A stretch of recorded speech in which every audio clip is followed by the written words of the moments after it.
Welcome to IAC. ఈ వీడియోలో important current affairs గురించి డిస్కస్ చేద్దాం. సో ఫస్ట్ కరెంట్ అఫైర్ చూద్దాం. సో ఇక్కడ కరెంట్ అఫైర్ వచ్చి మనకి Raimona reserve forest. So Raimona reserve forest is in news. Assam chief minister ఇటీవల వరల్డ్ ఎన్విరాన్మెంట్ డే ప్రపంచ పర్యావరణ దినోత్సవం సందర్భంగా అస్సాంలో 6వ జాతీయ పార్క్ని ఇనాగ్రేట్ చేశారు. సో దాని పేరే రైమోనా రిజర్వ్ ఫారెస్ట్. సో మనం గుర్తుపెట్టుకోవాల్సింది రైమోనా అనేది ఎన్నవ నేషనల్ పార్క్గా మనకి అస్సాంలో ఏర్పడింది అంటే 6th national park. Assam 6th national పార్క్గా Assam chief minister Himant Biswa Sarma so దీన్ని ఓపెన్ చేయడం జరిగింది, ఇనాగ్రేట్ చేయడం జరిగింది. So that's why it is in news. So మనం దీన్ని ఖచ్చితంగా గుర్తుపెట్టుకోవాల్సి ఉంటుంది. అంటే నేమ్ స్టేట్ ఈ కాంబినేషన్ అవసరం. అస్సాంలో 6th వన్ రైమోనా. అయితే అంతకు ముందరే 5 నేషనల్ పార్క్స్ ఉన్నాయి. ఒకటి వచ్చేసి ఆల్రెడీ అందరికీ తెలుసు కాజీరంగా నేషనల్ పార్క్ అంటాం. So Kaziranga national park is also located in Assam. అస్సాంలో ఓల్డెస్ట్ నేషనల్ పార్క్. ఎంత ఓల్డెస్ట్ నేషనల్ పార్క్ అంటే 1900లో ఏర్పడింది, 1908 ఆ టైంలో ఏర్పడింది కాజీరంగా నేషనల్ పార్క్ ఒకటి. అండ్ దాని తర్వాత వచ్చేసి మనకి మానస్ నేషనల్ పార్క్ అని ఇంకొకటి ఉంది. దాంతోపాటు దిబ్రూ సైకోవా.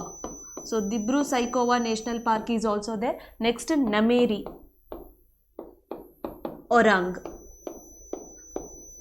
ఒరాంగ్, నమేరి, దిబ్రూ సైకోవా, మానస్ అండ్ కాజీరంగ్ ఇవన్నీ కూడా మనకి అస్సాంలో 5 ఇంపార్టెంట్ నేషనల్ పార్క్స్. ఇప్పుడు 6వ నేషనల్ పార్క్గా రైమోనా రిజర్వ్ ఫారెస్ట్ అనేది ఏర్పడింది అస్సాంలో.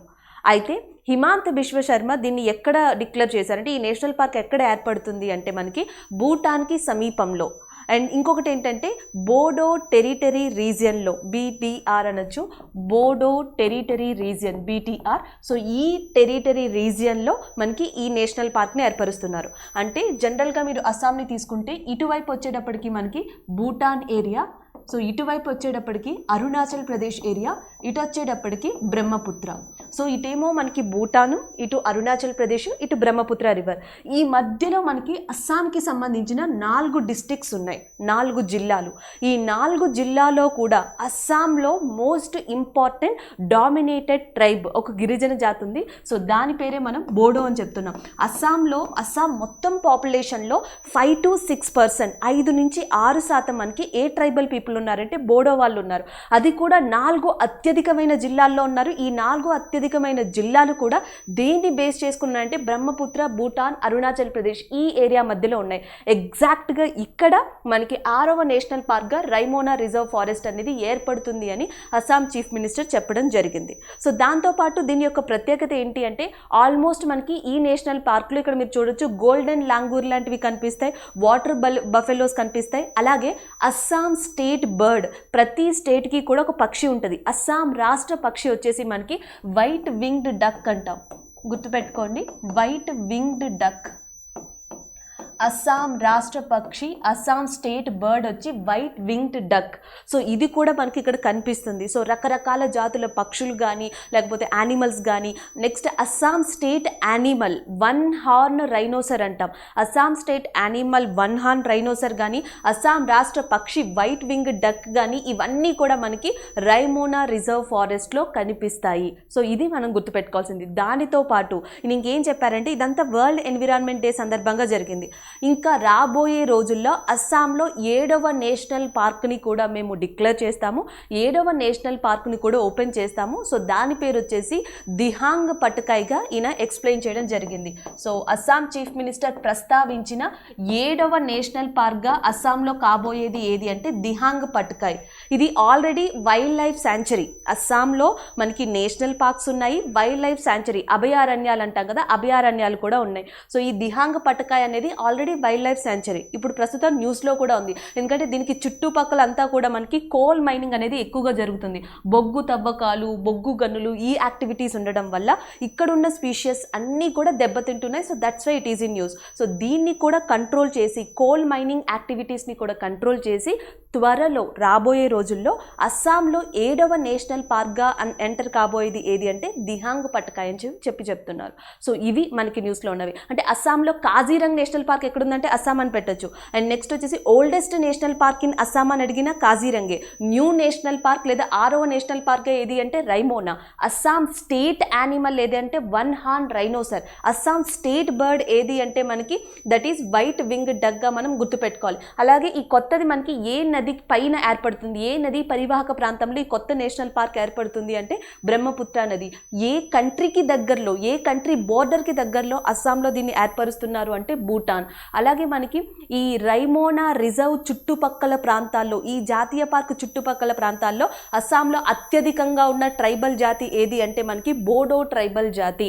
అస్సాంలోనే మొత్తం పాపులేషన్లో 5 to 6% బోడో జాతి వాళ్ళే ఉన్నారని చెప్పేసి మనం గుర్తుపెట్టుకోవాల్సి ఉంటుంది. So this is about the Raimona reserve forest which is located in Assam, inaugurated by Assam chief minister Himant Biswa Sarma. So next one చూద్దాం.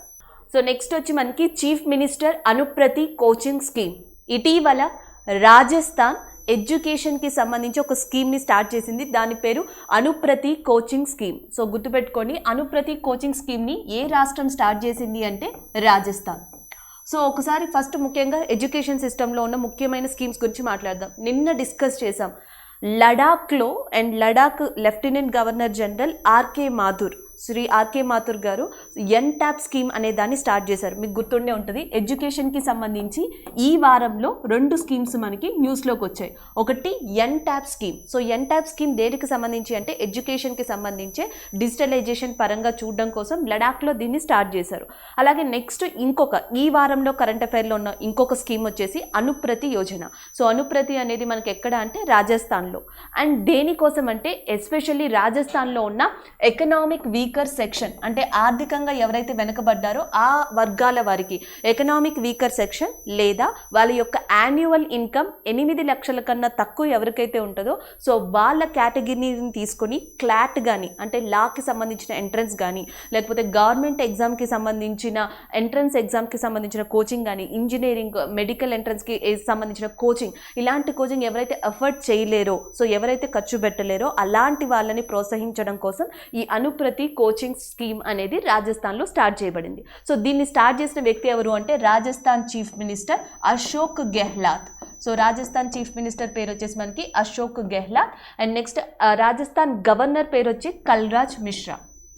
Rajasthan governor Kalraj Mishra and Rajasthan chief minister వచ్చేసి అశోక్ గెహ్లాట్. ఈ 2 గుర్తుపెట్టుకోవాల్సి ఉంటుంది. So this is all about the chief minister Anupriti coaching scheme. అయితే రాజస్థాన్లో ఎడ్యుకేషన్కి సంబంధించి already కొన్ని పథకాలు ఉన్నాయి. ఫర్ ఎగ్జాంపుల్ మనకి ఏదైతే సెకండరీ ఎడ్యుకేషన్ సెక్టర్ ఉందో రాజస్థాన్లో, ఆ సెకండరీ ఎడ్యుకేషన్ సెక్టార్ని బాగుపరచడం కోసం రాజస్థాన్లో ఇప్పటికీ అమలవుతున్న స్కీమ్ పేరు వచ్చేసి గార్గి అవార్డ్ అంటాం. సో దీన్ని గుర్తుపెట్టుకోండి, గార్గి అవార్డ్ అనే ఎడ్యుకేషన్ పథకం ఏ రాష్ట్రానికి సంబంధించింది అంటే రాజస్థాన్కి సంబంధించింది. అనుప్రతి వచ్చేసి కోచింగ్ కోసం, అది కూడా రాజస్థాన్కి సంబంధించింది. సో ఇలాంటివన్నీ ఆల్రెడీ రాజస్థాన్లో హయ్యర్ స్కూల్ స్టూడెంట్స్ కోసం సీఎం స్కాలర్షిప్ స్కీమ్ని కూడా స్టార్ట్ చేయడం జరిగింది. ఇవన్నీ ఎడ్యుకేషన్ సిస్టమ్కి సంబంధించి, విద్యా వ్యవస్థకి సంబంధించి రాజస్థాన్లో స్టార్ట్ చేసిన ప్రోగ్రామ్స్ పేరు. అయితే ఆల్రెడీ మనం రాజస్థాన్ గురించి లాస్ట్ వీక్లో డిస్కస్ చేసాం. ఏమని? ఘర్ ఘర్ ఔషధి యోజన. సో ఘర్ ఘర్ ఔషధి యోజన, ముఖ్యమంత్రి చిరంజీవి స్వస్య బీమా యోజన, ఈ 2 పథకాలు హెల్త్ సెక్టార్కి సంబంధించి ఏ స్టేట్కి సంబంధించినవి అంటే రాజస్థాన్. సో రాజస్థాన్లో చిరంజీవి స్వస్య బీమా యోజన పథకాన్ని, ఘర్ ఘర్ ఔషధి యోజన పథకాన్ని స్టార్ట్ చేశారు. అలాగే రాజస్థాన్లో ఎడ్యుకేషన్కి సంబంధించి అనుప్రతి కోచింగ్ స్కీమ్ని కూడా స్టార్ట్ చేయడం జరిగింది. So this is all about that Rajasthan. And ఇంకొక విషయం ఏం గుర్తుపెట్టుకోవాలంటే రాజస్థాన్ మనకి ఏ కంట్రీతో బోర్డర్ని షేర్ చేసుకుంటుంది అంటే పాకిస్తాన్. సో పాకిస్తాన్తో బోర్డర్ని షేర్ చేసుకుంటున్న భారతదేశంలో వన్ ఆఫ్ ద స్టేట్గా మనం దేన్ని చెప్పొచ్చు అంటే సో రాజస్థాన్ని చెప్పడం జరుగుతుంది. అలాగే రాజస్థాన్లో ఇంపార్టెంట్ మౌంటైన్స్ ఏమున్నాయంటే ఆరావళి మౌంటైన్స్ ఉన్నాయని గుర్తుపెట్టుకోవాలి. అలాగే రాజస్థాన్ దేనికి ఫేమస్ అంటే రాజస్థాన్ లేక్స్కి ఫేమస్. ఉదయ్పూర్ లేక్ కానీ, జయసముద్రం లేక్ కానీ, అన్నా సాగర్ లేక్ కానీ, ఈ లేక్స్ అన్నీ కూడా మనకి రాజస్థాన్లో ఇంపార్టెంట్. అలాగే రాజస్థాన్లో ఉన్న డెజర్ట్ పేరు వచ్చేసి థార్ డెజర్ట్ అంటాం. అలాగే ఉదయ్పూర్ని వైట్ సిటీ అని, జైపూర్ని పింక్ సిటీ అని చెప్పి కూడా పిలవడం జరుగుతుంది. అలాగే రాజస్థాన్లో చాలా ఇంపార్టెంట్ ప్లేసెస్ సైన్స్ అండ్ టెక్నాలజీకి సంబంధించి ఏది అంటే పోఖ్రాన్ అని చెప్తాం, ఎందుకంటే ఇక్కడ అణు పరీక్షలు జరిగాయి. సో దీన్నే ద ల్యాండ్ ఆఫ్ 5 మిరేజెస్ అని కూడా పిలుస్తారు. This is all about Rajasthan. So Rajasthan ఫ్రీక్వెంట్గా న్యూస్లో వస్తుంది. రాజస్థాన్కి సంబంధించి ఏ అడ్మినిస్ట్రేషన్ న్యూస్ వచ్చినా చీఫ్ మినిస్టర్, గవర్నర్ కామన్ కాబట్టి వీళ్ళ పేర్లు వస్తాయి. ఇవి కూడా ఒకసారి మీరు నేర్చుకుంటే ఫ్రీక్వెంట్గా చదవాల్సిన అవసరం లేదు. సో ఆ స్కీమ్కి సంబంధించిన అంశం చదివితే చాలు. So this is about that Anupriti coaching scheme which is started in Rajasthan by chief minister. So next one చూద్దాం.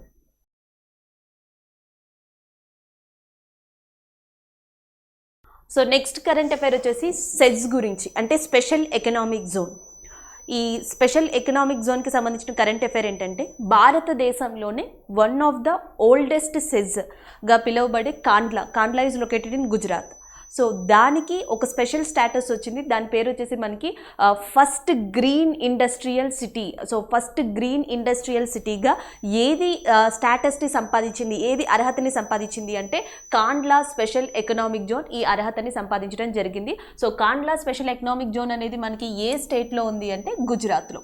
సో మనం గుర్తుపెట్టుకోవాల్సింది ఏంటంటే ఇటీవల ఏ స్పెషల్ ఎకనామిక్ జోను సో మనకి ఫస్ట్ ఇండస్ట్రియల్ గ్రీన్ సిటీగా ఒక స్టేటస్ని అర్హతని సంపాదించింది అంటే దట్ ఈజ్ అ కాండ్లా, లేదా స్టేట్ ఇస్తే డైరెక్ట్గా మీరు గుజరాత్ అని చెప్పి పెట్టచ్చు. సో ఇక్కడ మనం డైరెక్ట్గా తెలుసుకోవాల్సింది what is a special economic zone, అసలు స్పెషల్ ఎకనామిక్ జోన్ ఎందుకు అని. జనరల్గా అందులోనే ఎకనామిక్ అని, ఎకనామిక్ యాక్టివిటీస్ జనరల్గా ట్రేడింగ్ కానీ బిజినెస్ కానీ వ్యాపారాలు చేయడం, సో ఇవన్నీ ఇండస్ట్రీస్ని నెలకొల్పడం ఇవి భారతదేశం అంతటా చేస్తారు. అయితే వ్యాపారం చేసినప్పుడు కానీ లేకపోతే ఇండస్ట్రీస్ని పెట్టినప్పుడు కానీ ఇండియాలో సో ఇప్పుడున్న అంటే నార్మల్ పరిస్థితుల దృష్ట్యా దానికి సంబంధించి కొన్ని లాస్ అంటూ ఉంటాయి, కొన్ని చట్టాలు ఉంటాయి, అనుమతులు కావాల్సి ఉంటుంది, రిస్ట్రిక్షన్స్ ఉంటాయి ఎన్విరాన్మెంట్ పరంగా చూసుకుంటే. సో ఇంత మోతాదులోనే దీన్ని రిలీజ్ చేయాలి, ఇంత మోతాదులోనే దీన్ని వాడాలి, రిస్ట్రిక్షన్స్ కానీ పర్మిషన్స్ కానీ లాస్ కానీ. నెక్స్ట్ ట్యాక్సెస్, ఎక్స్పోర్ట్కి ట్యాక్స్ ఉంటుంది, ఇంపోర్ట్కి ట్యాక్స్ ఉంటుంది, సో మినిమం ఆల్టర్నేటివ్ ట్యాక్స్ అంటారు, ఈ ట్యాక్సెస్ అన్నీ ఉంటాయి, జిఎస్టీ ఉంటుంది. సో ఇలా అన్నీ కూడా బిజినెస్లో ఇంక్లూడ్ అవుతాయి. కానీ కొన్ని ప్లేసెస్ని రికగ్నైజ్ చేసి ఆ ప్లేసెస్లో విదేశీ పెట్టుబడుల్ని ఆకర్షించడానికి, అంటే ఒకటి ఫారెన్ ఇన్వెస్ట్మెంట్ని ఆకర్షించడానికి, రెండోది వచ్చేసి లాస్ని కొంచెం ఈజీ చేసి అంటే చట్టాలని ఈజీ చేయడం, అనుమతుల్ని కొంచెం ఈజీగా ప్రాసెస్ ఇవ్వడం, రిస్ట్రిక్షన్స్ని కొంచెం తొలగించడం. దీని ద్వారా ఏంటి అంటే ఎక్స్పోర్ట్స్ ఏవైతే ఎగుమతులు ఉంటాయో ఆ ఎగుమతుల్ని ఎక్కువగా ప్రోత్సహించడం. మనం ఏదైనా ఇంపోర్ట్ చేసుకుంటే దాని మీద కూడా ట్యాక్సెస్ పడతాయి, అలాంటి ట్యాక్సెస్ని తగ్గించడం లేదా మినహాయించడం, అంటే ఎగుమతి దిగుమతులకి సంబంధించిన వాటి లాస్ని సులభతరం చేయడం, ఫారెన్ ఇన్వెస్ట్మెంట్ని ప్రోత్సహించడం. దానివల్ల ఏంటంటే ఒకటి బిజినెస్ బాగా జరుగుతుంది, రెండు ట్రేడ్ అనేది ఇంక్రీజ్ అవుతుంది, మూడు ఎంప్లాయ్మెంట్ అనేది జనరేట్ అవుతుంది, నాలుగు దానివల్ల ఇండియన్ ఎకానమీ అనేది గ్రోత్ అవుతుంది అని స్పెషల్ ఎకనామిక్ జోన్ యొక్క మెయిన్ థియరీ. సో దీనివల్ల ఏంటంటే ఇది వరకు ఆల్రెడీ ఇండియాలో ఎక్స్పోర్ట్ జోన్స్ ఉండేవి, స్పెషల్ ఎక్స్పోర్ట్ జోన్స్ అనేవి ఉండేవి, అంటే ఎగుమతుల్ని ప్రోత్సహించడం కోసం. దాని తర్వాత 2000 ఏప్రిల్ 1 సంవత్సరం ఏప్రిల్ 1న ఈ వాటిని ప్రోత్సహించడానికి స్పెషల్ ఎకనామిక్ జోన్ అనే కాన్సెప్ట్ని తీసుకొచ్చారు. దాని తర్వాత 2005లో ఈ స్పెషల్ ఎకనామిక్ జోన్కి సంబంధించి కొన్ని అమెండ్మెంట్స్ చేసి భారతదేశంలో కొన్ని ప్లేసెస్ని సెలెక్ట్ చేసి స్పెషల్ ఎకనామిక్ జోన్స్ని కూడా స్టార్ట్ చేశారు. ఫర్ ఎగ్జాంపుల్ తమిళనాడులో చెన్నై ప్రాంతాన్ని స్పెషల్ ఎకనామిక్ జోన్గా ఎన్నుకున్నారు, ఆంధ్రప్రదేశ్ వచ్చేటప్పటికి విశాఖపట్నాన్ని ఎన్నుకోవడం జరిగింది, ఉత్తరప్రదేశ్ వచ్చేటప్పటికి నోయిడా అనే ప్రాంతాన్ని ఎన్నుకున్నారు, అండ్ గుజరాత్ వచ్చేటప్పటికి కాండ్లా మరియు సూరత్ని స్పెషల్ ఎకనామిక్ జోన్ కింద ఎన్నుకోవడం జరిగింది. దాని తర్వాత మహారాష్ట్ర వచ్చేటప్పటికి శాంటా క్రూజ్ అనే ప్రాంతాన్ని ఎన్నుకున్నారు.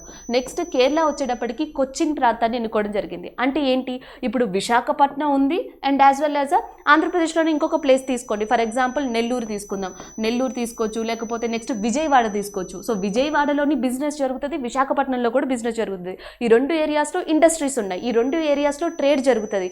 కానీ స్టేట్ గవర్నమెంట్ సెంట్రల్ గవర్నమెంట్ ఇవన్నీ కూడా తమ లాస్ని ట్యాక్సెస్ని ఎక్కడ ఈజీ వేలో ప్రాసెస్ చేస్తాయి అంటే స్పెషల్ ఎకనామిక్ జోన్. అంటే ఎక్కడ మీకు ఇన్వెస్ట్మెంట్కి పెచ్చింగ్ ఉంటుంది, ఎక్కడ ఎక్కువగా పెట్టుబడులు పెట్టచ్చు, ఎక్కడ ఎక్కువగా ఇండస్ట్రీస్ నెలకొల్పచ్చు, ఎక్కడ ఎక్కువగా డెవలప్మెంట్ అవుతుంది అంటే విశాఖపట్నం ఏరియాలో, because it is consider as a special economic zone.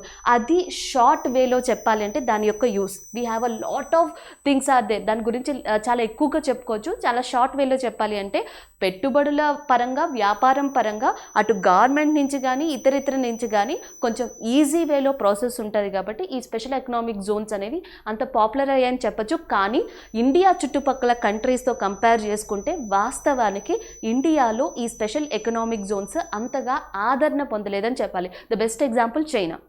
India చుట్టుపక్కల ఉన్న కంట్రీలో చైనా కంప్లీట్గా సక్సెస్ అయింది స్పెషల్ ఎకనామిక్ జోన్ కాన్సెప్ట్తో. కానీ చైనాతో కంపేర్ చేసుకుంటే భారతదేశం ఈ కాన్సెప్ట్తో వ్యాపార పరంగా ముందుకెళ్ళలేదు అనేది ఒక ట్రూత్ ఫ్యాక్ట్గా, ఒక ఫ్యాక్ట్గా చెప్పాల్సిన నిజం అనమాట. అయితే మనం గుర్తుపెట్టుకోవాల్సింది మాత్రం ఇటీవల కాండ్లా స్పెషల్ ఎకనామిక్ జోన్కి ఏ స్టేటస్ వచ్చింది అంటే first green industrial city. So ఒకసారి మీకు స్పెషల్ ఎకనామిక్ జోన్ గుర్తుంటే శాంటా క్రూజ్ మహారాష్ట్రలో ఇచ్చిన, విశాఖపట్నం ఆంధ్రప్రదేశ్లో ఇచ్చిన, నోయిడా ఉత్తరప్రదేశ్లో ఇచ్చిన ఈ కాన్సెప్ట్ అంతా సేమ్ ఉంటుంది, కానీ ప్లేసెస్ మాత్రమే మారుతాయి. So this is about the Kandla special economic zone which is considered as a first green industrial city in India. So next one చూద్దాం. సో నెక్స్ట్ వచ్చి లెనిట్ హోమెన్ ఐలాండ్ ఈజ్ ఇన్ న్యూస్. ఇటీవల Denmark parliament తన కంట్రీలో ఒక artificial ఐలాండ్ని నిర్మించడానికి అనుమతి ఇవ్వడం జరిగింది. పార్లమెంట్లో ఈ తీర్మానం పాస్ చేయడం జరిగింది. So that's why it is in news. So లెనిట్ హోమెన్ ఐలాండ్ అనేది ఏ కంట్రీకి సంబంధించింది అంటే డెన్మార్క్. అలాగే దీని యొక్క క్యాపిటల్ వచ్చేసి మనకి కోపెన్హేగన్. సో ఈ కోపెన్హేగన్కి దగ్గరలోనే ఈ పోర్ట్ సిటీకి దగ్గరలోనే ఈ ఐలాండ్ని నిర్మించనున్నారు. దీనికి కారణం ఏంటి అంటే సో సీ లెవెల్ అనేది రైజ్ అవుతుంది. దీనివల్ల కోపెన్హేగన్కి కానీ ఇతర డెన్మార్క్ సిటీస్ కానీ ఫ్లడ్స్ వచ్చే ప్రమాదం ఉంది. అక్కడి నుంచి రెస్క్యూ చేయడానికి కొన్ని హార్బర్ టన్నెల్స్, హార్బర్ సొరంగాల్ని నిర్మించి ట్రేడ్ అనేది సీ రూట్ ద్వారా డెవలప్ చేయడం కోసం ఇలాంటి ఐలాండ్ని నిర్మిస్తున్నామని ఆ పార్లమెంట్లో చర్చించడం జరిగింది. So that's why it is in news. So ఈ ఐలాండ్ ఎక్కడ నిర్మిస్తున్నారు అంటే డెన్మార్క్ అని గుర్తుపెట్టుకోండి. అలాగే క్యాపిటల్ వచ్చేసి కోపెన్హేగన్ అని గుర్తుపెట్టుకోండి. అండ్ దీని కరెన్సీ వచ్చేసి డెన్మార్క్ యొక్క కరెన్సీ వచ్చేసి Danish crown. So Danish crown is a currency of Denmark. So ఇది మనం గుర్తుపెట్టుకోవాల్సింది. అలాగే డెన్మార్క్ ఎక్కువగా మనకి కరెంట్ అఫైర్స్లో వస్తుంది, ఎందుకంటే ర్యాంకింగ్స్ అండ్ ఇండెక్స్ వల్ల.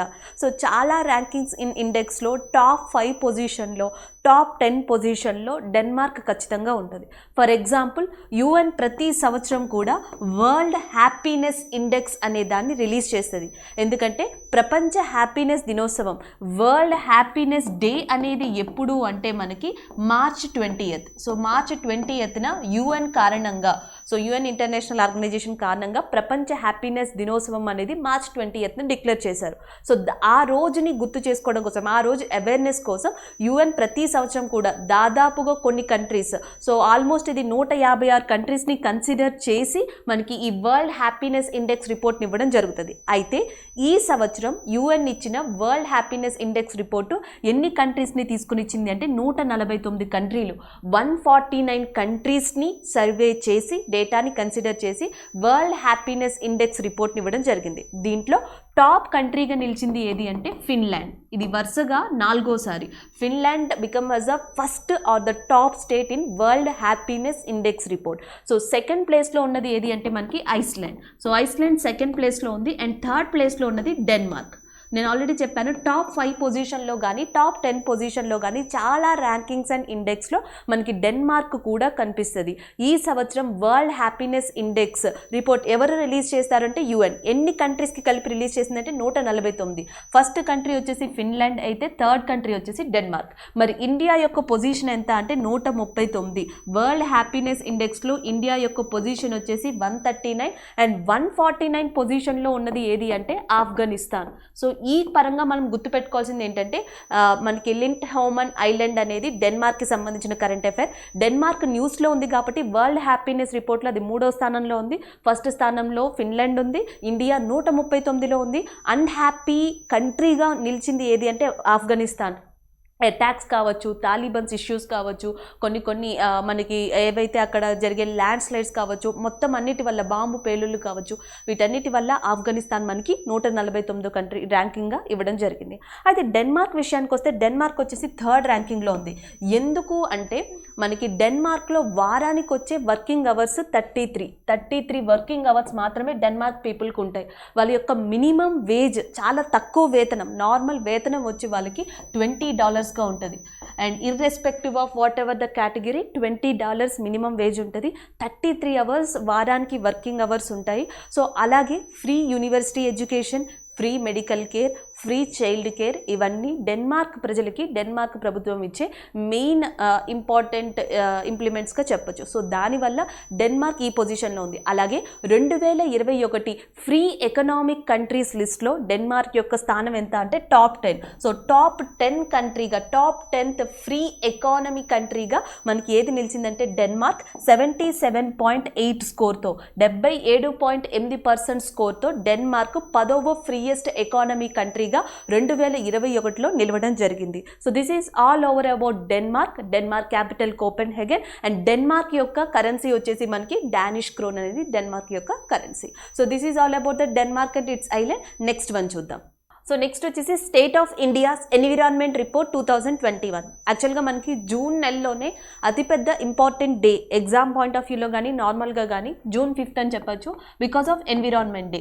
సో ఈ ప్రపంచ పర్యావరణ దినోత్సవం సందర్భంగా ఇండియా అండ్ పలు కంట్రీలు కూడా చాలా కార్యక్రమాల్ని చేపట్టాయి. ఫర్ ఎగ్జాంపుల్ ఈ కరెంట్ అఫైర్లోనే చెప్పుకున్నాం, అస్సాం 6వ నేషనల్ పార్క్గా ఒక నేషనల్ రిజర్వ్ ఫారెస్ట్ని అనౌన్స్ చేసింది, ఒక రైమాండ్ రిజర్వ్ ఫారెస్ట్ని 6th నేషనల్ పార్క్గా అస్సాంలో అనౌన్స్ చేసింది అని చెప్పాం.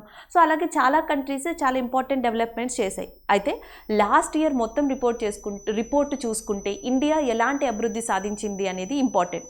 ఎందుకంటే 2015 ఇది గుర్తుపెట్టుకోవాలి, 2015లో UN యొక్క 193 కంట్రీస్ కలిసి ఒక తీర్మానాన్ని తీర్మానించుకున్నాయి. సో ఒక లక్ష్యాన్ని నిర్దేశించుకున్నాయి. ఆ లక్ష్యం, ఆ గోల్ ఏంటి అంటే ఎన్విరాన్మెంట్ని అభివృద్ధి పరచాలి అంటే కొన్ని అంశాలు ఏవైతే ఉంటాయో వాటిని స్ట్రిక్ట్గా అమలు పరచాలి.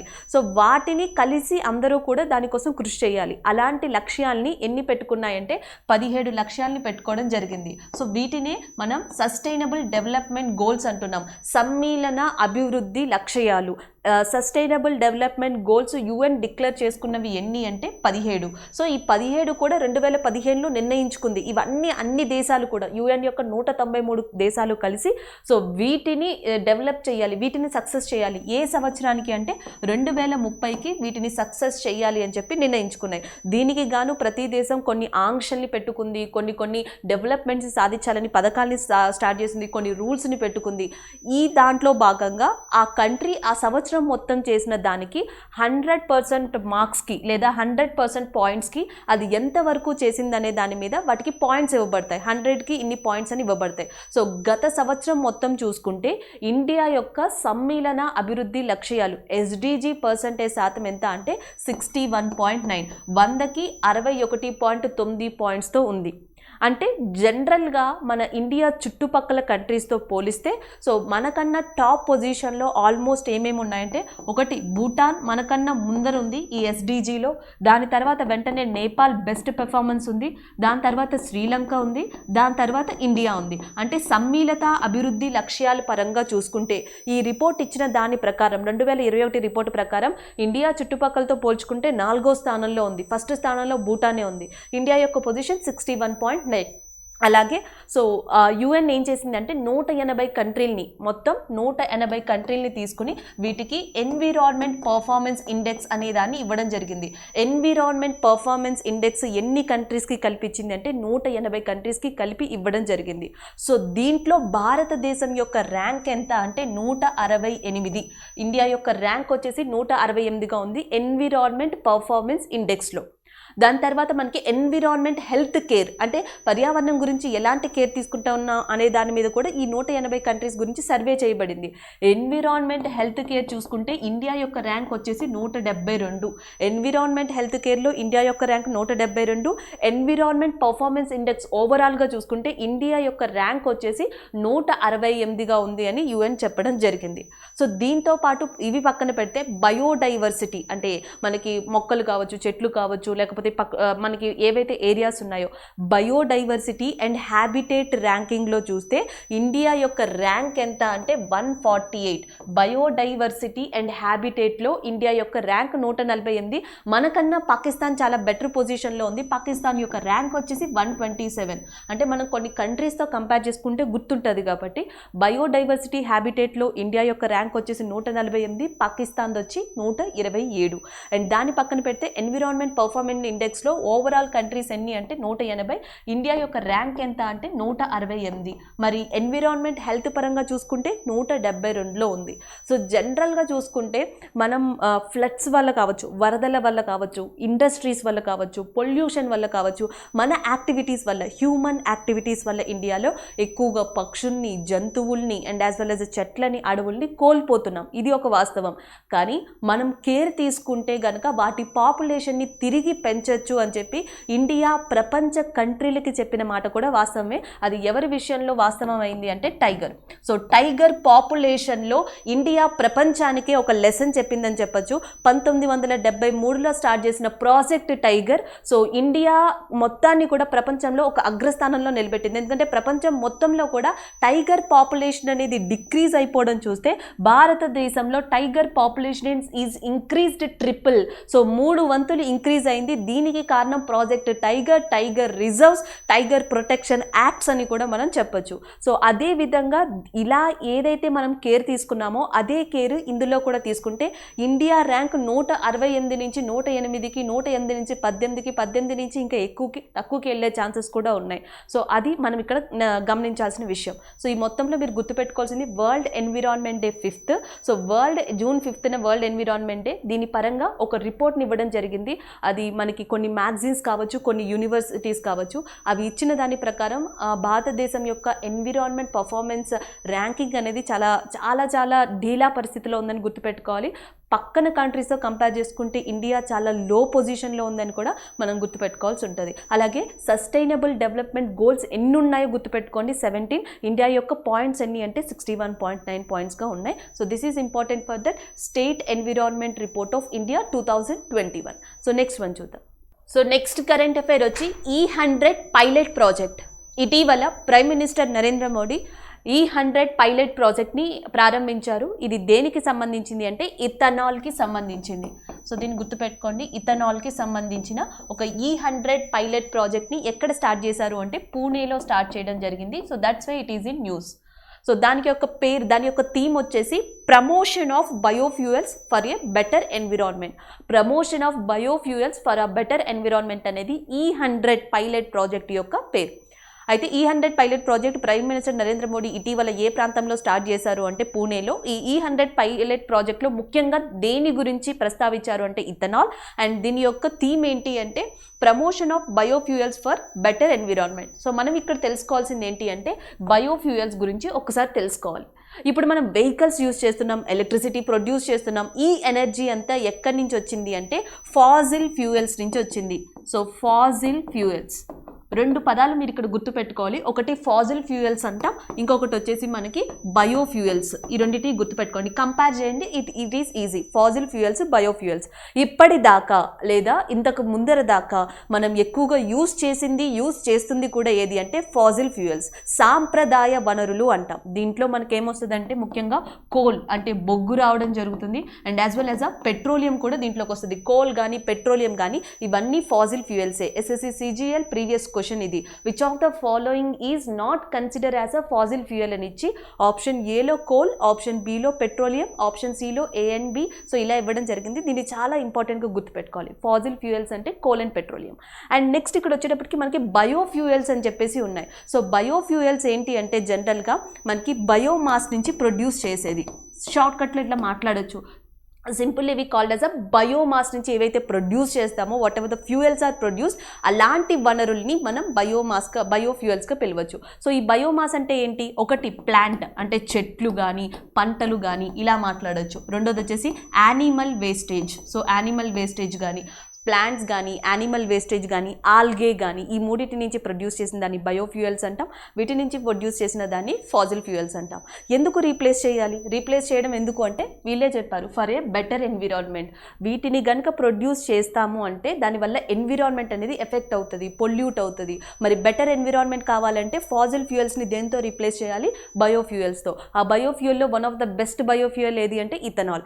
దానికోసం ఏ ప్రాజెక్ట్ స్టార్ట్ చేసాం? E100 pilot project. ఎక్కడ స్టార్ట్ చేసాము అంటే పూణేలో స్టార్ట్ చేసాం. సో ఇది news.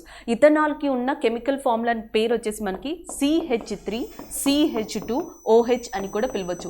Ethanol is also called as a chemically CH3CH2OH. And ఇంకొక ఇంపార్టెంట్ ఏంటి అంటే బయోఫ్యూయల్స్ని డైరెక్ట్గా 100% వాడేయలేరు. అంటే వెహికల్స్లో డైరెక్ట్గా 100% దాన్ని కంప్లీట్గా వాడలేం. దాన్ని మిక్స్ చేయాలి, బయోఫ్యూయల్స్ని బ్లెండ్ చేయడం, మిగతా వాటితో మిక్స్ చేయడం చేయాలి. సో బయోఫ్యూయల్స్ని 2 రకాలుగా వాడచ్చు, 2 ఫార్మ్స్లో. ఒకటి వచ్చేసి E10 ఫార్మెట్లో వాడచ్చు, ఇంకొకటి E85 ఫార్మెట్లో వాడచ్చు. E10 అంటే ఏంటి అంటే ఇథనాల్ ఏమో 10% ఉంటుంది, గ్యాసోలిన్ ఏమో 90% ఉంటుంది.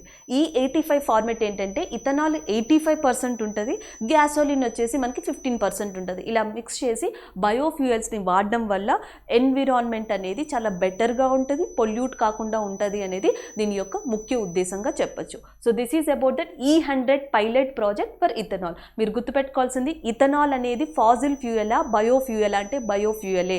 పెట్రోలియం కోల్ అనేవి ఫాజిల్ ఫ్యూయల్స్. ఈ కింది వాటిలో అంటే which of the following is harm to environment, ఏది ఎన్విరాన్మెంట్కి హార్మ్, బయోఫ్యూయల్సా లేకపోతే నెక్స్ట్ ఫాజిల్ ఫ్యూయల్సా అంటే ఫాజిల్ ఫ్యూయల్స్. బెటర్ ఎన్విరాన్మెంట్ అనేది దేని యొక్క థీమ్ అంటే ఈ ప్రాజెక్ట్ యొక్క theme, promotion of biofuels for a better environment. So this is all about that E100 pilot project. So next one చూద్దాం. సో నెక్స్ట్ వచ్చేసి ఫెడరల్ బ్యాంక్ గురించి. ఫెడరల్ బ్యాంక్ రీసెంట్గా ఎన్ఆర్ సేవింగ్ అకౌంట్స్ అనే దాన్ని start చేసింది. ఎవరి కోసం అంటే సీ ఫారర్ కోసం. అంటే ఎక్కువగా మనకి సముద్రయానం చేసేవాళ్ళు, అంటే సముద్ర ప్రయాణం, సీ ట్రావెలింగ్ కానీ లేకపోతే అక్కడున్న యాక్టివిటీస్ చేసే వాళ్ళకి ఈ ట్రాన్సాక్షన్స్ని ఈజీగా చేయడం కోసం సో మనకి ఫెడరల్ బ్యాంక్ ఎవరి కోసం, సీ ఫారర్ కోసం ఇటీవల ఏ అకౌంట్స్ని స్టార్ట్ చేసిందంటే ఎన్ఆర్ సేవింగ్ అకౌంట్స్ని స్టార్ట్ చేయడం జరిగింది. అలాగే ఫెడరల్ బ్యాంక్ యొక్క హెడ్ క్వార్టర్స్ వచ్చేసి ఎక్కడుందంటే Aluva which is located in Cochin, Kerala. So federal bank యొక్క హెడ్ క్వార్టర్స్ మనకి కొచ్చి, కేరళలో ఉంది. ప్లేస్ వచ్చేసి అలువా అనే ప్రాంతంలో.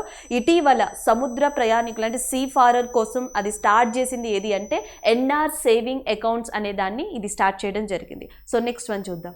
So next current affair, nature TTL photograph of the year awards 2021. So nature photograph the year awards 2021కి గాను ఈ సంవత్సరం బెస్ట్ ఫోటోగ్రాఫర్ అవార్డు అందుకున్నది. సో ఆయన పేరు వచ్చేసి మనకి థామస్ విజయన్. సో ఈ పేరు గుర్తుపెట్టుకోవాలి, థామస్ విజయన్ ఈ సంవత్సరం.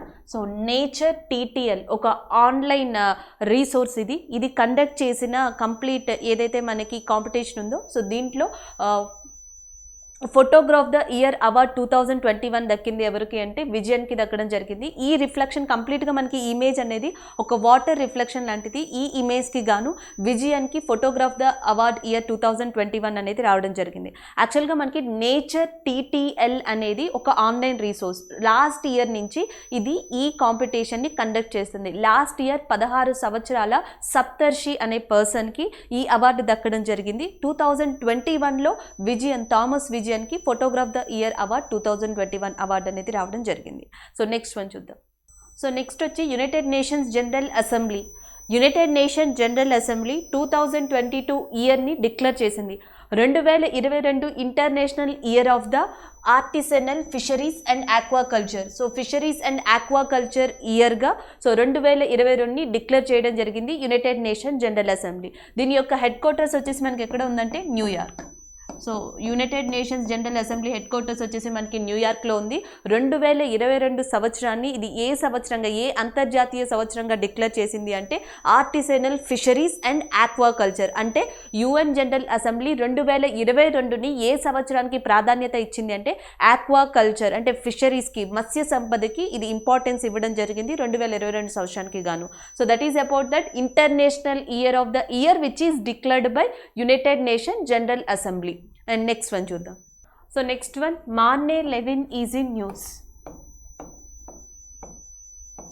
సో ఫేస్బుక్ తన యొక్క ఫస్ట్ చీఫ్ బిజినెస్ ఆఫీసర్గా మార్నే లెవిన్ని ఇటీవల అపాయింట్ చేయడం జరిగింది. So that's why it is in news. ఈ అపాయింట్మెంట్తో పాటు భారతదేశానికి సంబంధించి స్ఫూర్తి ప్రియ, సో భారతదేశానికి సంబంధించి ఫేస్బుక్ యొక్క వెబ్సైట్స్ ఏవైతే ఉన్నాయో, ఫేస్బుక్ యొక్క సైట్స్ ఏవైతే ఉన్నాయో వాటన్నిటికీ కూడా గ్రేవెన్సీ ఆఫీసర్గా స్ఫూర్తి ప్రియాని ఫేస్బుక్ అపాయింట్ చేయడం జరిగింది. అలాగే ఫస్ట్ చీఫ్ బిజినెస్ ఆఫీసర్గా సో మార్నే లెవిన్ని ఇటీవల ఫేస్బుక్ అపాయింట్ చేసింది. ఈ రెండు కూడా ఇంపార్టెంట్ అపాయింట్మెంట్స్ ఫేస్బుక్కి సంబంధించి. చీఫ్ బిజినెస్ ఆఫీసర్గానేమో మార్నే లెవిన్ని అండ్ యాజ్ వెల్ యాజ్ ఇండియాకి సంబంధించి ఫేస్బుక్ ఇండియాకి సంబంధించిన సైట్స్కి గ్రేవెన్స్ ఆఫీసర్గా ఎవరిని అపాయింట్ చేసిందంటే స్ఫూర్తి ప్రియాని అపాయింట్ చేయడం జరిగింది. సో నెక్స్ట్ వన్ చూద్దాం. సో నెక్స్ట్ వచ్చేసి international judo federation. International judo ఫెడరేషన్కి ఇటీవల తిరిగి మళ్ళీ మనకి ఎలెక్ట్ అయిన పర్సన్ ఎవరు అంటే దానికి ప్రెసిడెంట్గా మ్యారియస్ visor. So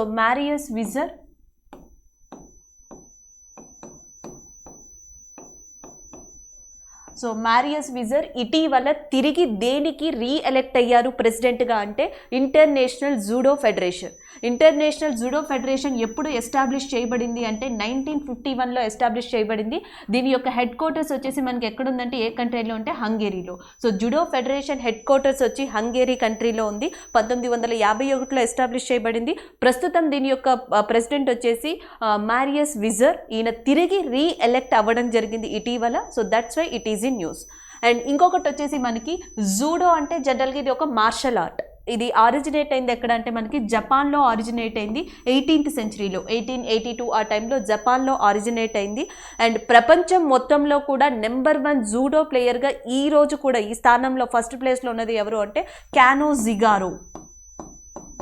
so Kano Jigoro is the top player in the world. యాక్చువల్గా రియల్ ఎస్టాబ్లిషర్ అని చెప్తారు, is the real founder of judo అని కూడా చెప్తారు. ఎందుకంటే ఈయన జపాన్కి చెందిన వ్యక్తి, ప్రపంచ వ్యక్తుల్లో ప్రముఖ జూడో ప్లేయర్ ఈయన. అలాగే భారతదేశానికి వస్తే నరేంద్ర సింగ్.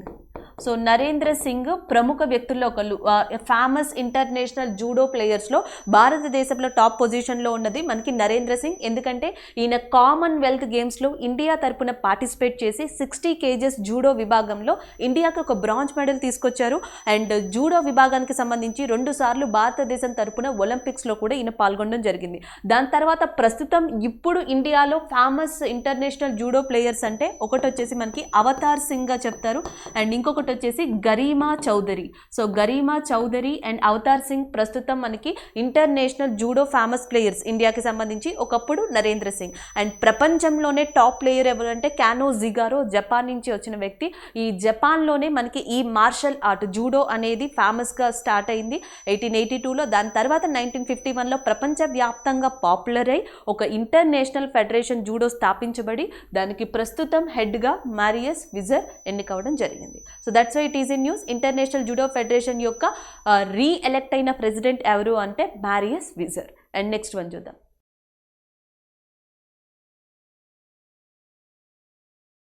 సో నెక్స్ట్ వచ్చేసి justice Balakrishna Narayan. So justice Balakrishna Narayan న్యూస్లో ఉన్నారు. ఈయన అలహాబాద్ హైకోర్టులో వర్క్ చేసిన వ్యక్తి. ఇటీవల Uttar Pradesh human rights commission, Uttar Pradesh మానవ హక్కుల కమిషన్కి ఇటీవల చైర్మన్గా ఎన్నిక కాబడిన వ్యక్తి ఎవరు అంటే justice Balakrishna Narayan. So justice Balakrishna Narayan ఇటీవల దేనికి హ్యూమన్ రైట్స్ కమిషన్ చైర్మన్గా అపాయింట్ అయ్యారంటే ఉత్తరప్రదేశ్ హ్యూమన్ రైట్స్ కమిషన్, మానవ హక్కుల కమిషన్కి చైర్మన్గా ఎన్నిక కాబడిన వ్యక్తి. ఇది వరకు ఈయన ఏ కోర్టులో వర్క్ చేశారు అంటే అలహాబాద్ హైకోర్టులో వర్క్ చేసి ఉన్నారు. అండ్ మనకి కావాల్సింది ఏంటంటే హ్యూమన్ రైట్స్ కమిషన్ గురించి. హ్యూమన్ రైట్స్ కమిషన్ అంటే state human rights commission SHRC ఏదైతే ఉందో ఆ చైర్మన్ యొక్క పదవీ కాలం ఎంత అంటే సో జనరల్గా 3 years లేదా 70 years which is earlier one. So ఆయనకి 70 సంవత్సరాలు వచ్చేది లేదా 3 సంవత్సరాల పదవీ కాలం. ముందరగా ఏదొస్తే అది 3 years or 70 years is that 70 years age is that tenure of human rights commission, state human rights commission. మనకి రాష్ట్ర మానవ హక్కుల కమిషన్ చైర్మన్ యొక్క పదవీ కాలం ఎంత అంటే 3 సంవత్సరాలు లేదా 70 సంవత్సరాల వయసు పరిమిత కాలం. సో ఈ రెండిట్లో ఏది త్వరగా వస్తే అది ముందరగా కన్సిడర్ చేయబడుతుంది. సో ఇక్కడ మనం గుర్తుపెట్టుకోవాల్సింది బాలకృష్ణ నారాయణ దేనికి హ్యూమన్ రైట్స్ కమిషన్, ఏ స్టేట్ హ్యూమన్ రైట్స్ కమిషన్ చైర్మన్గా అపాయింట్ అయ్యారు అంటే ఉత్తరప్రదేశ్ దానికి. సో నెక్స్ట్ వన్ చూద్దాం. నెక్స్ట్ వన్ దీపికా తడి is in news. So Deepika తడి మనకి ఆంధ్రప్రదేశ్కి చెందిన వ్యక్తి. ఈమె ఆంధ్రప్రదేశ్లోని తూర్పుగోదావరి జిల్లా అంతర్వేది గ్రామానికి సంబంధించిన వ్యక్తి. ఈమె ఒక సంస్థలో సభ్యురాలు. ఆ సంస్థ పేరు వచ్చేసి మనకి గ్రీన్ వామ్. సో ఈ సంస్థ ఏంటి అంటే జనరల్గా సముద్రాల్లో ప్లాస్టిక్ నియంత్రణ, కాలుష్యం నియంత్రణ, చేపలని ఎట్లా అంటే ఓషన్కి సంబంధించిన చేపలు కావచ్చు, ఫిషెస్ కావచ్చు, ఆక్వాకల్చర్ కావచ్చు, వీటినన్నిటిని ఎట్లా కాపాడాలి వీటి మీద కృషి చేసే సంస్థ గ్రీన్ వామ్. సో ఈ గ్రీన్ వామ్కి సంబంధించిన సభ్యురాలే మనకి దీపిక, అంతర్వేదికి సంబంధించిన ఆమె. ఈమెకి ఒక అరుదైన అవకాశం లభించింది. అది ఏంటి అంటే ప్రతి సంవత్సరం కూడా June 8th, ఇది గుర్తుపెట్టుకోండి, ప్రతి సంవత్సరం మనకి June 8th world ocean day అనేది నిర్వహించడం జరుగుతుంది. సో మనకి ప్రపంచ మహాసముద్రాల దినోత్సవం ఎప్పుడు అంటే జూన్ 8న నిర్వహిస్తారు. దీన్ని ఎవరు నిర్వహిస్తారు అంటే యునైటెడ్ నేషన్స్ ఐక్యరాజ్య సమితి నిర్వహించడం జరుగుతుంది. ఈ సంవత్సరం కోవిడ్ కారణంగా దీన్ని వర్చువల్గా నిర్వహించనున్నారు. ఈ వర్చువల్గా నిర్వహించే సభకి 45 మెంబర్స్, ప్రపంచం మొత్తం కలిపి 45 మంది సభ్యులు అటెండ్ కానున్నారు. ఈ 45 మంది సభ్యుల్లో ఇండియా తరపున రిప్రజెంట్ చేసేది ఈసారి ఆంధ్రప్రదేశ్కి సంబంధించిన Deepika Thadi. So that's why it is in news. అయితే మనకి దీపికా తడి దేనికి ఈ సభ్యురాలుగా ఉన్నారు అంటే గ్రీన్ వామ్కి. అండ్ ఏ దినోత్సవం సందర్భంగా ఈమె అడ్రస్ ఇవ్వనున్నారు అంటే అది ప్రపంచ మహాసముద్రాల దినోత్సవం. మనకి జూన్లో 2, జూన్ 5 ప్రపంచ పర్యావరణ దినోత్సవం world environment day, and June 8 వచ్చేటప్పటికి మనకి వరల్డ్ ఓషన్ డే కింద ప్రపంచ మహాసముద్రాల దినోత్సవం కింద దీన్ని గుర్తుపెట్టుకోవాలి. సో దీనికి కూడా ఏంటి అంటే 1992లో బ్రెజిల్ ప్రాంతంలో, బ్రెజిల్ కేంద్రంగా మనకి రియోలో ఒక అర్త్కి సంబంధించి, భూమికి సంబంధించి ఒక సమిట్ జరిగింది. దాన్ని అర్త్ సమిట్ లేదా రియో సమిట్ అంటాం. రియో సమిట్ లేదా ఫస్ట్ అర్త్ సమిట్ 1992లో జరిగింది బ్రెజిల్లో. అప్పుడే మహాసముద్రాల గురించి కూడా ఒక డే అంటూ ఉండాలని ఏ కంట్రీ ప్రపోజ్ చేసింది అంటే కెనడా చెప్పింది. అప్పుడు మహాసముద్రాల గురించి కూడా ఒక డే ఉండాలి, దానికి అవేర్నెస్ కావాలని. కానీ అప్పట్లో ఎవరూ పట్టించుకోలే. దాని తర్వాత 2004లో సునామీ రావడం జరిగింది. దానివల్ల మహాసముద్రాల గురించి కూడా అవేర్నెస్ కావాలి అని UN గుర్తించింది. సో దానికోసం అని చెప్పి 2008 తర్వాత 2008 నుంచి ప్రతి సంవత్సరం జూన్ 8న ఏం సెలబ్రేట్ చేస్తున్నారు అంటే ప్రపంచ మహాసముద్ర దినోత్సవాన్ని సెలబ్రేట్ చేస్తున్నారు. సో ఈ సంవత్సరం ప్రపంచ మహాసముద్ర దినోత్సవం జూన్ 8న ఐక్యరాజ్య సమితి వర్చువల్గా 45 మంది సభ్యులతో కండక్ట్ చేయబోతుంది. భారతదేశం నుంచి ఆంధ్రప్రదేశ్కి చెందిన అంతర్వేది గ్రామానికి చెందిన గ్రీన్ వామ్ సభ్యురాలు దీపిక దీంట్లో పాల్గొంటున్నారు. So that's why it is in news. Next one చూద్దాం. ఆంధ్రప్రదేశ్కి చెందిన ప్రముఖ రచయిత కాళీపట్నం రామారావు గారు ఇటీవల మరణించడం జరిగింది. So that's why it is in news. So Kalipatnam Ramarao గారి బేసికలీ శ్రీకాకుళం. సో ఈయన శ్రీకాకుళంకి సంబంధించిన వ్యక్తి. 97 సంవత్సరాల వయసులో అన్ఫార్చునేట్లీ హెల్త్ ప్రాబ్లమ్స్ దృష్ట్యా ఈయన చనిపోయారు. So that's why it is in news.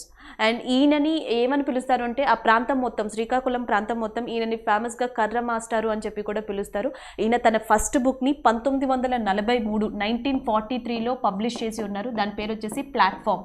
So platform అనే బుక్ని 1943లో ఫస్ట్ టైం ఈయన పబ్లిష్ చేశారు. దాని తర్వాత అనేక రచనల్ని ఈయన ఇవ్వడం జరిగింది. ఈయన చేసిన రచనలన్నిటినీ కూడా ఒడిస్సీ, హిందీ, ఇంగ్లీష్ అండ్ ఈ లాంగ్వేజెస్లోకి ట్రాన్స్లేట్ చేయడం జరిగింది. శ్రీ పొట్టి శ్రీరాములు విశ్వవిద్యాలయం కూడా ఈయనకి ఒక డాక్టరేట్ని ప్రదానం చేయడం జరిగింది. అలాగే ఈయన కథా నిలయం అనే దాన్ని కూడా ఎస్టాబ్లిష్ చేశారు. ఈజ్ అ ఫౌండర్ ఆఫ్ కథా నిలయం అనే దాన్ని ఈయన ఎస్టాబ్లిష్ చేయడం జరిగింది. ఇదేంటి అంటే చాలా చిన్న చిన్న కథలు ఏవైతే ఉంటాయో సో ఆ కథల్ని పబ్లిష్ చేసేదన్నమాట. ఈ కథా నిలయం అనే దాన్ని స్టార్ట్ చేసింది మనకి రామారావు గారే. అండ్ యాజ్ వెల్ యాజ్ ఇన్ని కర్ర మాస్టర్ అని కూడా పిలుస్తారు. శ్రీకాకుళంకి చెందిన వ్యక్తి. ఫస్ట్ బుక్ ప్లాట్ఫామ్గా ఉంది. అండ్ నెక్స్ట్ వచ్చేసి మనకి ఈయనకి తెలుగు ఏమంటారు శ్రీ పొట్టి శ్రీరాములు విశ్వవిద్యాలయం ఒక హానర్, ఒక అవార్డుని కూడా, డాక్టరేట్ని కూడా ఇవ్వడం జరిగింది. సో అది మనకి కాళీపట్నం రామారావు గారి గురించి. అండ్ నెక్స్ట్ వన్ చూద్దాం.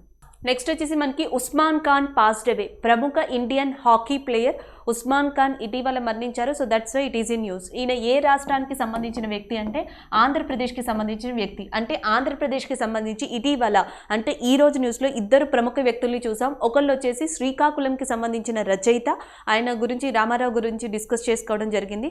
ఆయన తర్వాత నెక్స్ట్ వచ్చేసి ఉస్మాన్ ఖాన్. ఈయన ఆంధ్రప్రదేశ్ మదనపల్లి, చిత్తూరు జిల్లాకి సంబంధించిన వ్యక్తి. సో ఈయన ఇండియా తరపున కొన్ని ప్రముఖ మ్యాచెస్లో ఆడి ఉన్నారు. ప్రముఖ హాకీ ప్లేయర్ ఈయన.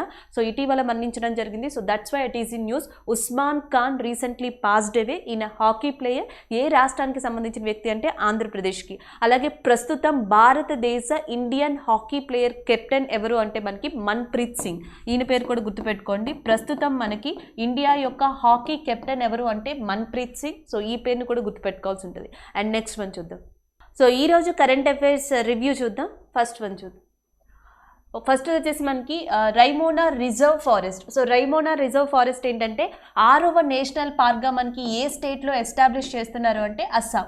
సో అలాగే అస్సాం చీఫ్ మినిస్టర్ వచ్చేసి మనకి ఆయన పేరు కూడా గుర్తుపెట్టుకోండి, Himanta Biswa Sarma, Assam chief minister. And next వచ్చేటప్పటికి chief minister Anupriti coaching center. So ఇది వచ్చేసి ఈ స్కీమ్ వచ్చి మనకి ఎక్కడంటే రాజస్థాన్లో దీన్ని ప్రారంభించబోతున్నారు. Rajasthan chief minister Ashok Gehlot. ఈయన పేరు కూడా గుర్తుపెట్టుకోండి. ఇది ఎడ్యుకేషన్కి సంబంధించి, అంటే మనకి engineering entrance, medical entrance, CLAT ఎంట్రన్స్కి సో సపోర్ట్ ఇవ్వడం కోసం ఈ ప్రోగ్రామ్ని స్టార్ట్ చేస్తారని డిస్కస్ చేసాం. నెక్స్ట్ వచ్చేటప్పటికి మనకి కాండ్లా స్పెషల్ ఎకనామిక్ జోన్, భారతదేశంలోనే one of the oldest special economic zone, first industrial green project లేదా గ్రీన్ స్పెషల్ ఎకనామిక్ జోన్ కింద సో దీన్ని డిక్లేర్ చేయడం జరిగింది. గుజరాత్లో ఉందని డిస్కస్ చేసాం. దాని తర్వాత వచ్చేటప్పటికి మనకి డెన్మార్క్కి సంబంధించిన ఐలాండ్. సో డెన్మార్క్లో ఒక ఐలాండ్ ఎస్టాబ్లిష్ చేస్తున్నారని చెప్పేసి, ఈ ఐలాండ్ ఎక్కడ ఎస్టాబ్లిష్ చేస్తున్నారు అంటే సో డెన్మార్క్లో అని చెప్పి మనం డిస్కస్ చేసుకోవడం జరిగింది. డెన్మార్క్ క్యాపిటల్ వచ్చి Copenhagen. And next state of India's environment report 2021. So దీనికి గాను ఎన్విరాన్మెంట్ పర్ఫార్మెన్స్ ఇండెక్స్ గురించి మనం డిస్కస్ చేసాము. దాని తర్వాత బయోడైవర్సిటీ హ్యాబిటేట్ ఇండెక్స్ గురించి డిస్కస్ చేసాము. అలాగే సమ్మిళిత అభివృద్ధి లక్ష్యాలు ఎస్డిజి గోల్స్లో ఇండియా యొక్క పర్సంటేజ్ 100కి ఎంత అంటే 61.9%, ఆ 61.9 పాయింట్స్ రావడం జరిగింది. అండ్ నెక్స్ట్ E100 పైలట్ ప్రాజెక్ట్ని ఎక్కడ మనకి ప్రైమ్ మినిస్టర్ ప్రారంభించారు అంటే పూణేలో. అండ్ ముఖ్యంగా దేనికి సంబంధించి అంటే ఇథనాల్కి సంబంధించి బయోఫ్యూయల్ కాన్సెప్ట్, ఇది CH3CH2OH దాని కెమికల్ ఫార్ములా అని డిస్కస్ చేసాం. దాని తర్వాత federal bank. So federal bank ఒక సేవింగ్ అకౌంట్, ఎన్ఆర్ సేవింగ్ అకౌంట్ని ప్రత్యేకంగా ఎవరి కోసం అంటే సీ వార్ఫేర్స్ కోసం, అంటే మెరైనర్స్ కోసం ప్రత్యేకంగా ఓపెన్ చేసింది అని చెప్పి డిస్కస్ చేసాం. దాని తర్వాత nature photograph the year award ఈసారి థామస్ విజయన్కి లభించడం జరిగింది. And next UN general assembly 2022 ఇయర్ని fisheries and aquaculture year, international of the year కింద డిక్లేర్ చేయడం జరిగింది. దీని యొక్క హెడ్ క్వార్టర్స్ న్యూయార్క్లో ఉందని డిస్కస్ చేసాం. సో నెక్స్ట్ వచ్చేటప్పటికి మనకి మ్యానిన్ లెవెన్. సో ఈమె ఏంటి అంటే ఫేస్బుక్కి చీఫ్ బిజినెస్ ఆఫీసర్ కింద అపాయింట్ కావడం జరిగింది. ఈమెతో పాటు మనం స్ఫూర్తి, ఇండియాకి సంబంధించిన స్ఫూర్తి గురించి కూడా మనం డిస్కస్ చేయడం జరిగింది. దాని తర్వాత international judo federation. So international judo ఫెడరేషన్కి తిరిగి రీఅపాయింట్ అయిన ప్రెసిడెంట్ విజర్ గురించి మనం డిస్కస్ చేసాం. దాని తర్వాత justice Balakrishna Narayan. So justice Balakrishna Narayan UP human rights కమిషన్కి చైర్మన్గా ఎన్నికయ్యారు అని చెప్పి డిస్కస్ చేసాం. అలాగే నేషనల్ హ్యూమన్ రైట్స్ కమిషన్, జాతీయ మానవ హక్కుల కమిషన్కి ఇటీవల చైర్మన్గా ఎన్నికైన వ్యక్తి అరుణ్ మిశ్రా. అండ్ నెక్స్ట్ వచ్చేటప్పటికి మనకి దీపికా తడి, ఆంధ్రప్రదేశ్ అంతర్వేది గ్రామానికి చెందిన గ్రీన్ వామ్ సభ్యురాలైన దీపికా తడి ఈ సంవత్సరం ఐక్యరాజ్య సమితి నిర్వహించబోయే జూన్ 8 ప్రపంచ మహాసముద్రాల దినోత్సవం వర్చువల్ సమిట్కి ఇండియా తరపున ప్రాతినిధ్యం వహించనుంది. అండ్ నెక్స్ట్ వచ్చేటప్పటికి మనకి రామారావు. సో మనకి కాళీపట్నం రామారావు గారు ప్రముఖ రచయిత, శ్రీకాకుళానికి చెందిన వ్యక్తి. ఈయన చనిపోవడం జరిగింది. So that's why it is in news. And తర్వాత Usman Khan passed away. So Indian hockey player, former hockey player, Andhra Pradesh Chittoor జిల్లా గ్రామానికి చెందిన వ్యక్తి. సో ఈయన కూడా ఇటీవల మరణించడం జరిగింది. So that's why it is in news. వీళ్ళిద్దరూ ఆంధ్రప్రదేశ్ గ్రామానికి చెందిన, ఒకళ్ళు ప్రముఖ రచయిత, ఒకళ్ళు ప్రముఖ క్రీడాకారుడు. సో వీళ్ళిద్దరూ కూడా ఇటీవల మరణించిన, వార్తల్లో మరణించిన వ్యక్తుల్లో ఇంపార్టెంట్ పర్సన్స్గా చెప్పొచ్చు. So this is all about today's current affairs. Thank you.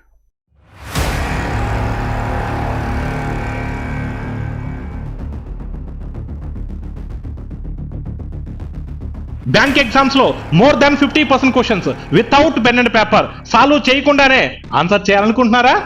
ఈ క్వశ్చన్ కి జనరల్ గా అయితే 2 minutes పట్టొచ్చు. ఇక్కడ 8 చూసామా, ఇక్కడ 12.5 మల్టిపుల్ చూసామా, టిక్ చేసామా. వేరే లేరు అనే మనం భావించాలి. అలా ఇప్పుడు ఎక్స్ వాళ్ళ కోడలు ఎఫ్ అంటే ఎస్ ఎందుకు వాళ్ళు వేరే కొడుకు కూడా ఉండొచ్చు కదా అని అనొచ్చు. కానీ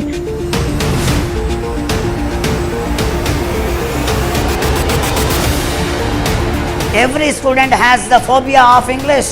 I am there. I am going to teach you everything in a logical way so that you can score wonderful marks in English.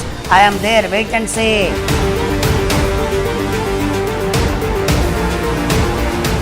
1913లో ఈయనకి నోబెల్ బహుమతి కూడా లభించింది. He received Nobel prize in 1913.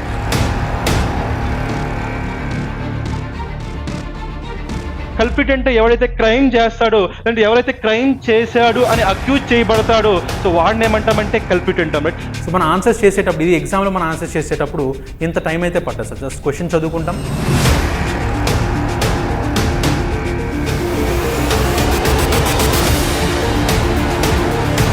The breadth of the lawn is 25 meters. So option A is the right answer. E problem, very simple problem, but one point we have to know. What is the point? February 1st, 2020 రోజు union బడ్జెట్లో వాళ్ళు ఒక decision తీసుకున్నారు. Decision ఏంటంటే